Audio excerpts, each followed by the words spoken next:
साथियों, जैसा कि आप देख रहे हो आजकल हमारी आज़ाद समाज पार्टी और बहुजन समाज पार्टी अलग अलग हैं। उन दोनों को हम सोच रहे हैं दोनों को एकजुट करने के लिए। जिस तरह हमें बाबा साहब ने अधिकार दे दिए, हमें कूड़े में से उठाकर राजा की गद्दी पे बैठा दिया, इस चीज़ को हमारे नेता क्यों नहीं समझ रहे?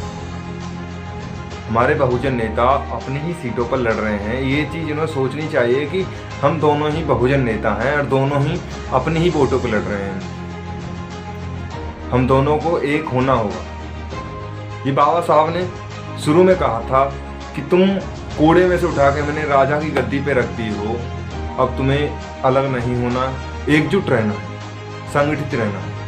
ये बाबा साहब ने देखा होगा आपने, जो फोटो होते हैं बाबा साहब के नियम होते हैं, शिक्षित बनो, संघर्ष करो और संगठित रहो। वही हमारे बहुजन नेता नहीं कर रहे, कुछ भी नियम पालन नहीं कर रहे इस टाइम। तो बहुजन नेताओं को इस चीज़ के बारे में सोचना चाहिए कि हमारे बाबा साहब ने हमें कूड़े में से उठा के आज हम राजा की गद्दी पे बैठा दिया, और आज हम अब उस राजा की गद्दी पर आने के बावजूद हम खुद ही अपनी वोटों पर लड़ रहे हैं।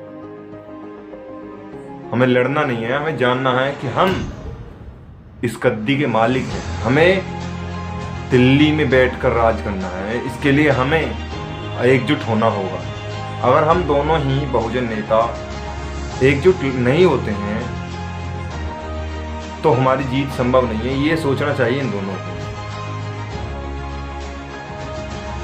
जिस तरह बाबा साहब का सिर पर एक हाथ है, उस तरह ही बहुजन नेताओं को जनता का साथ चाहिए।